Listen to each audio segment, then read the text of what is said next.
Comme vous le savez, Bécon-les-Bruyères a une gare, 2 parcs, 3 églises. Mais Bécon-les-Bruyères n'est pas une ville.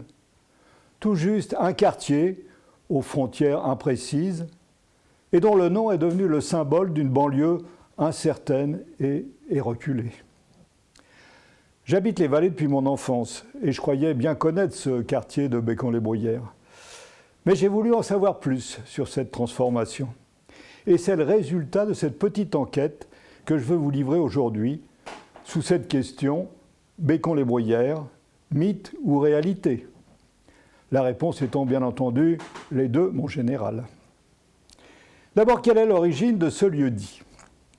Le plan de Roussel de 1733 nous montre un espace qui s'étendait en bordure de Seine d'Asnières à Courbevoie. Il portait les 2 noms de Bécon au sud, des Bruyères au nord.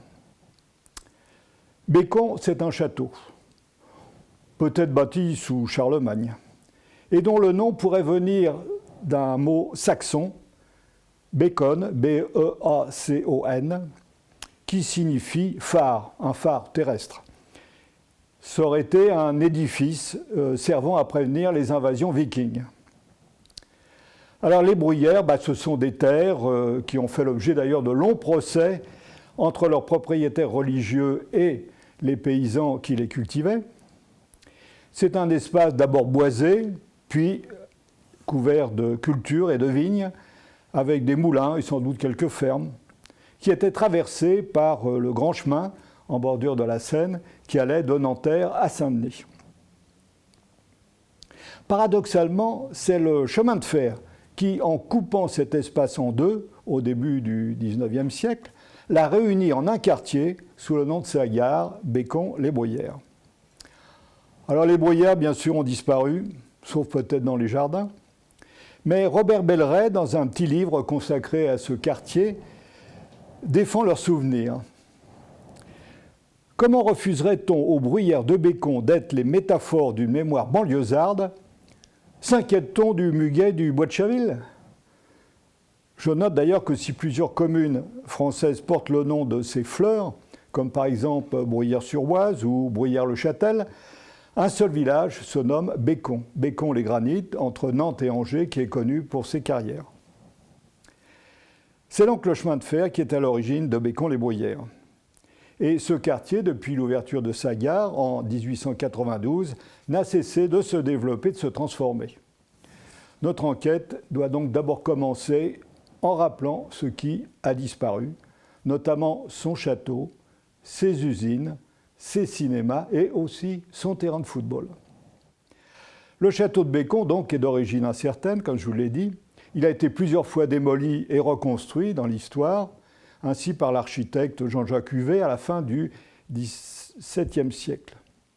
Il est passé entre les mains de nombreux propriétaires, comme Madame de Choiseul, le comte Orsini, la comtesse de Quéla et le princesse Terbeil, qui l'a agrandi et qui hébergea d'ailleurs dans une annexe, jusqu'à sa mort, le sculpteur Jean-Baptiste Carpeaux.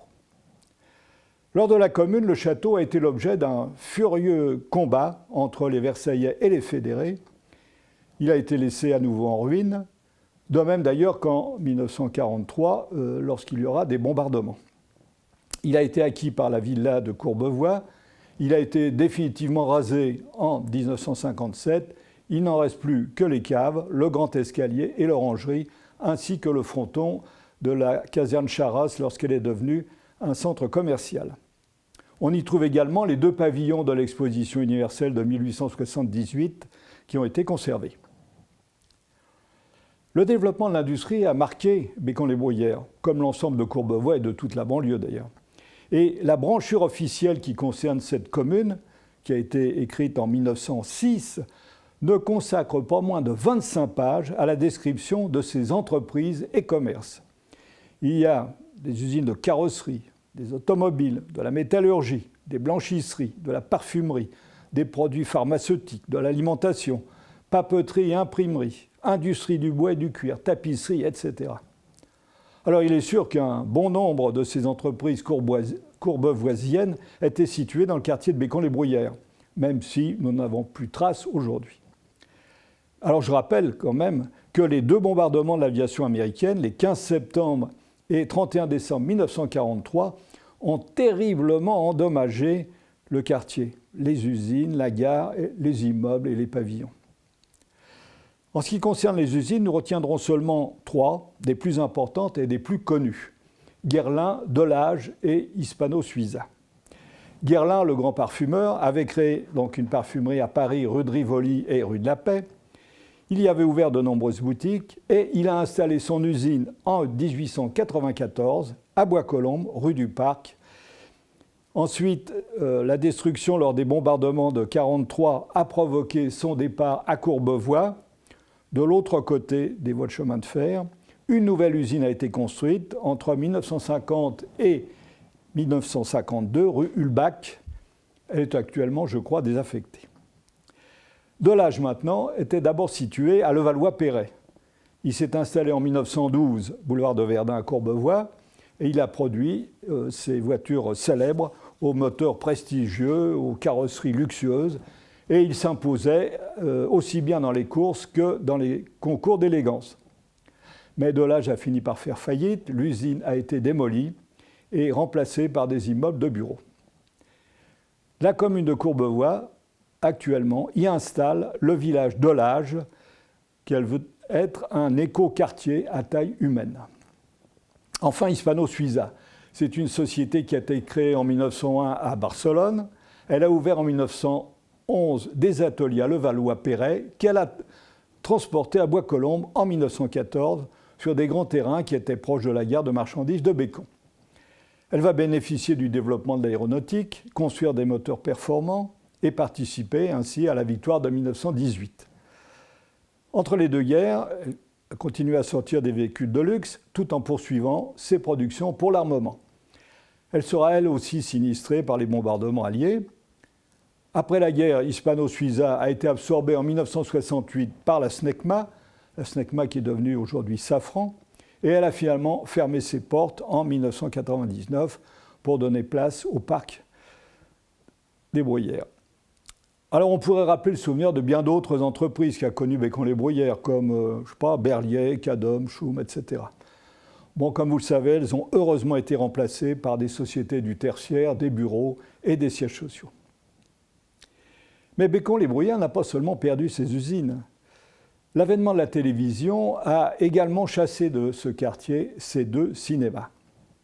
Il y avait du côté Asnières le casino de Bécon, rue Madeira, qui a été ouvert en 1912, qui a été reconstruit dans les années 50 et qui a fermé ses portes au milieu des années 70 pour être reconverti en supermarché.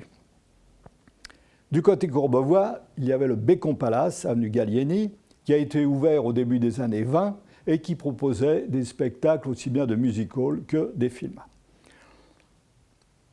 Il a fermé ses portes en 1968, il a été démoli et remplacé par un immeuble, il n'en reste plus rien.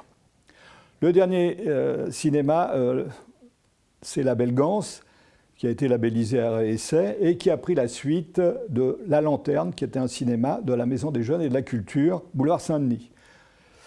En effet, une autre disparition est à signaler, celle justement de cette Maison de la Culture, qui avait été créée en 1945 dans un pavillon à Courbevoie, boulevard Saint-Denis, à côté du parc de Bécon, dans un local qui avait été mis à la disposition de la jeunesse par la commune. Elle a participé à l'animation culturelle du quartier, et même de Courbevoie, on pourrait dire, pendant un demi-siècle, en organisant des rencontres, des clubs, des spectacles, en lançant des ateliers pour enfants, en ouvrant un centre aéré, en fondant une bibliothèque pour enfants et en créant justement ce cinéma, La Lanterne. Elle a été expulsée des lieux qu'elle occupait à la suite d'un long combat avec une mairie qui contestait son orientation et sa direction, et elle a dû accepter de se dissoudre en 1995. Alors après l'industrie et la culture, on ne va pas oublier le sport, c'est Georges Duhamel lui-même qui signale l'existence, en face de la gare de Bécon, côté Courbevoie, d'un grand terrain de football qui a été utilisé de 1891 à 1896 pour les championnats de France. Ce terrain a laissé place depuis à des immeubles et des locaux industriels. Alors, sans doute, d'autres témoins du passé ont disparu, totalement oubliés aujourd'hui.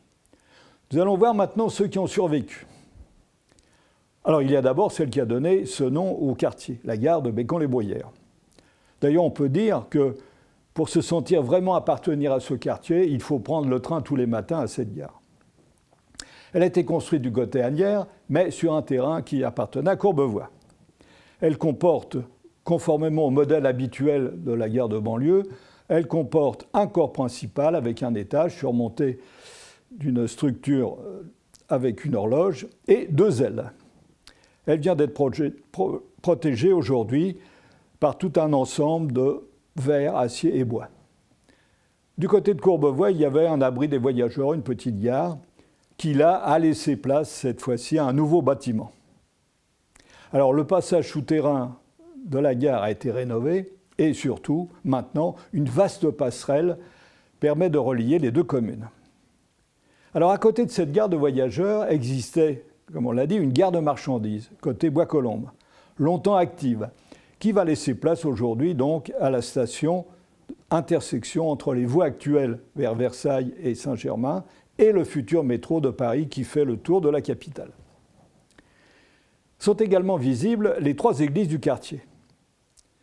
Au début du XXe siècle, Bécon-les-Bruyères ne dispose que de la chapelle Saint-Charles, côté Asnières, près du pont des Couronnes, dans le quartier Flachat.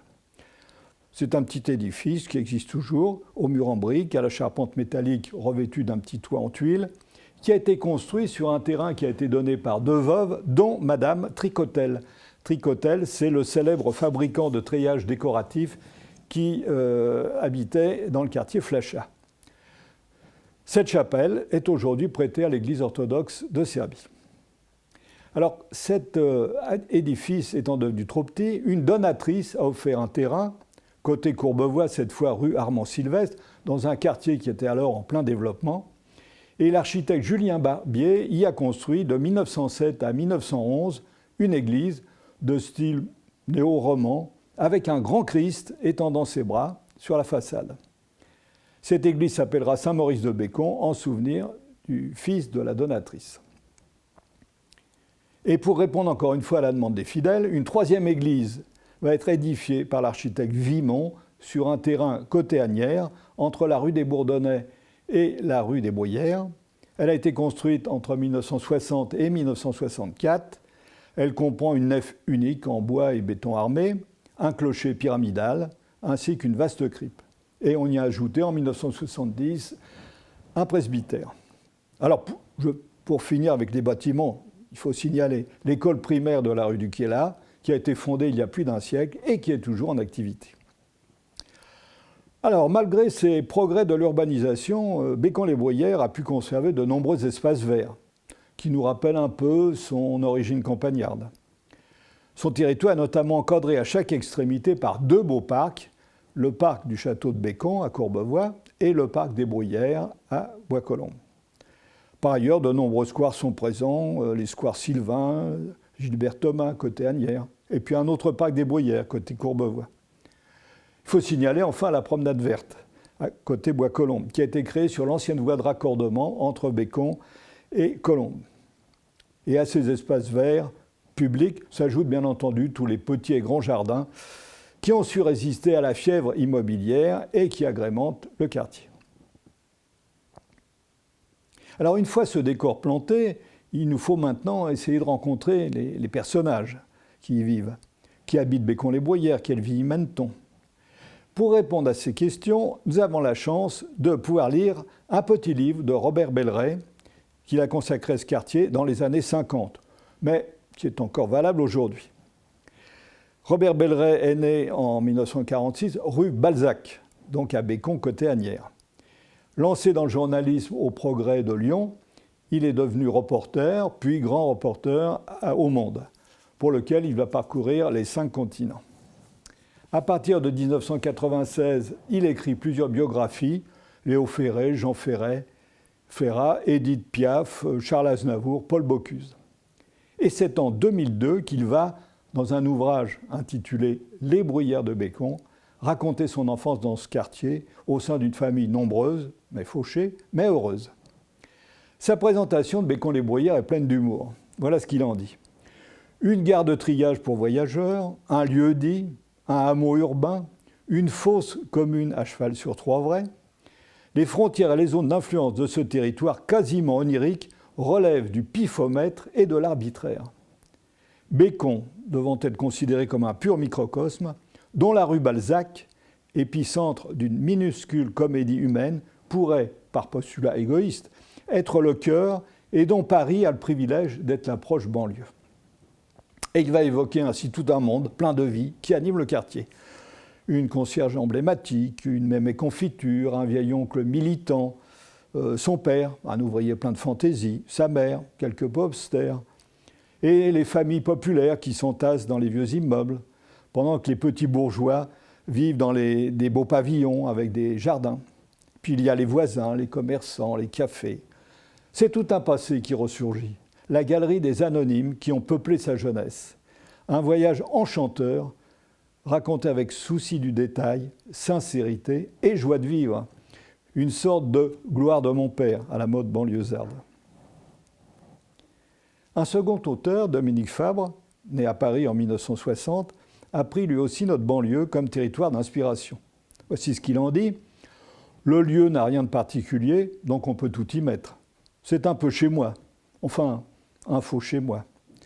Il a été marqué par une enfance difficile. Il a été placé en internat, puis dans une famille d'accueil.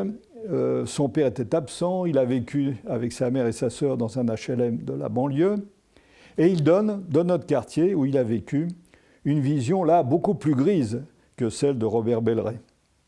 Après plusieurs emplois divers, il est devenu professeur d'anglais dans un établissement de la banlieue parisienne. Et il a commencé à écrire à partir de 1995 et a obtenu en 2014 le prix du roman populiste pour Photo volée.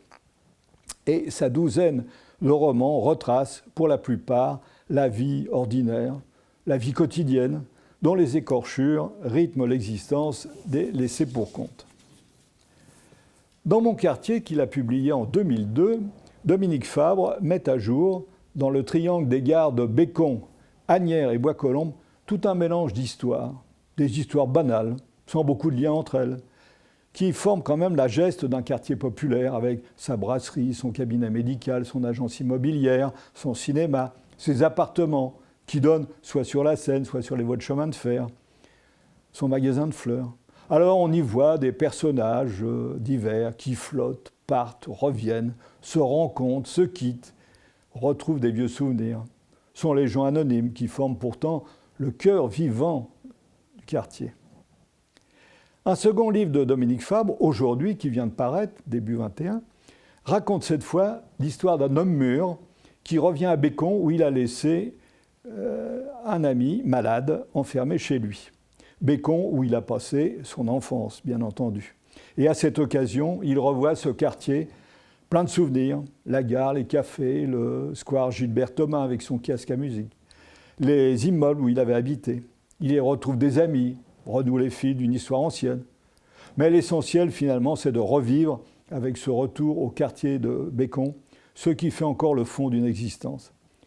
Les critiques ont salué dans ce livre, aujourd'hui, un chant d'amour mélancolique à la banlieue.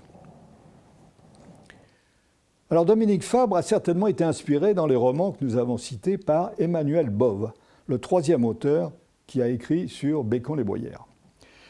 Emmanuel Bove est né à Paris en 1898. Après une jeunesse passée en Suisse, en Angleterre et dans le sud de la France, il est revenu à Paris en 1916 pour y occuper divers emplois précaires. Il fait ses débuts dans le journalisme en 1923 et publie l'année suivante son premier roman, Mes amis, qui obtient un vif succès. On suit ensuite plusieurs livres qui feront de lui un écrivain admiré par Rainer Maria Rilke, André Gide, Max Jacob, Albert Camus, entre autres. Alors il a été démobilisé après la guerre, il est parti pour Alger, il a écrit ses dernières œuvres et il a regagné Paris où il est mort en 1945. Et c'est en 1927 que Bécon-les-Bruyères paraît d'abord dans la revue Europe, puis dans la collection Portraits de la France consacrée aux grandes villes et régions pittoresques.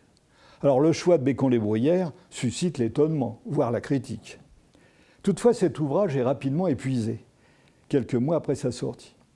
Et voilà le jugement du critique Charles Merki dans la revue de la Quinzaine, qui nous éclaire un peu sur ce choix de Bove.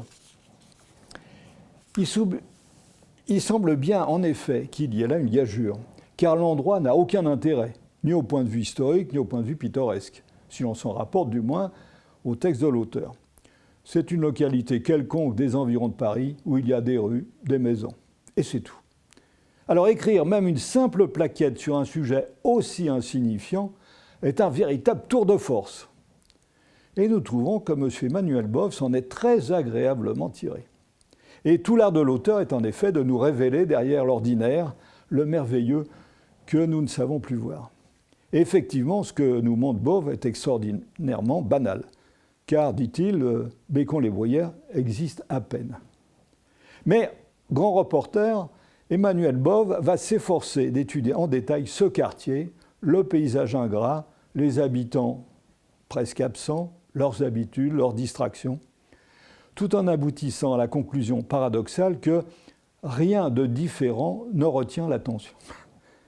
Et au contraire des ouvrages précédents de Bove, il n'y a pas de personnage dans Bécon-les-Bruyères, sinon la ville elle-même, dont il nous révèle la dimension romanesque, faisant ainsi d'un mince récit de voyage une véritable vision du monde.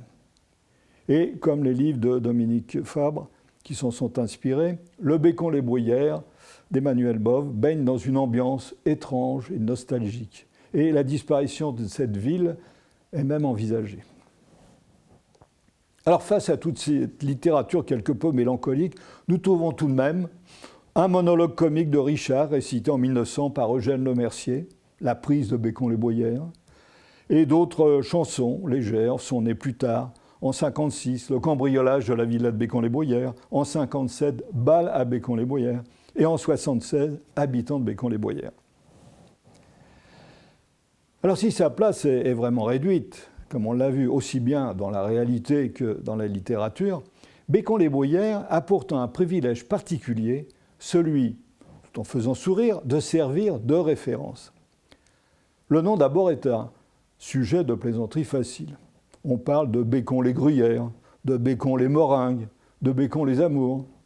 Et un journal de 1925 note que lorsque dans un beuglant parisien, le comique parle de la rosière de Bécon-les-Bruyères, tout le monde se tord finement.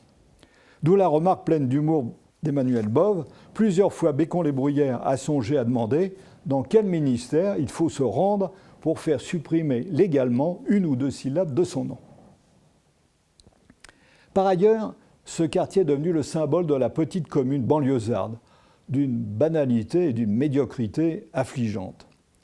Et c'est ainsi qu'André Malraux lui-même, qui n'y est sans doute jamais venu, écrit dans La condition humaine « Bécon-les-Bruyères, nom ridicule d'une localité imaginaire de la banlieue parisienne, dont les maisons particulièrement banales montrent un mauvais goût vraiment incongru en Chine. » Et enfin, il y a la situation géographique de Bécon-les-Bruyères, qui est à la fois proche et séparée de la capitale. Cette situation présente un aspect paradoxal, car la localité apparaît en même temps et de façon contradictoire un village perdu, arriéré, campagnard, dont personne n'est jamais sorti, et à l'opposé, une cité lointaine du bout du monde, quasiment inaccessible. On pourrait dire que Bécon-les-Bruyères, c'est à la fois Trifouilly-les-Oies et Pétaouchnok. Alors, au terme de cette petite enquête, qu'avons-nous appris ? Comme on dit aujourd'hui, de quoi Bécon est-il le nom ? Bécon-les-Bruyères, ce sont à l'origine deux lieux-dits, qu'une gare a rassemblés en un quartier sous son nom. Ce quartier, dont justement le titre prêtait à rire, est devenu un exemple typique de la localité banlieusarde pour devenir finalement le symbole d'une ville imaginaire. Alors ce mythe annonce-t-il sa fin, comme le craignait Emmanuel Bove quand il disait « Un jour peut-être Bécon-les-Bruyères, qui comme une île ne peut grandir, comme une île disparaîtra. La gare s'appellera Courbevoie-Asnières et Bécon aura rejoint les Bruyères déjà mortes. » Bon, il est clair que cette image de Bécon-les-Bruyères n'a plus aucun rapport avec ce que nous voyons aujourd'hui.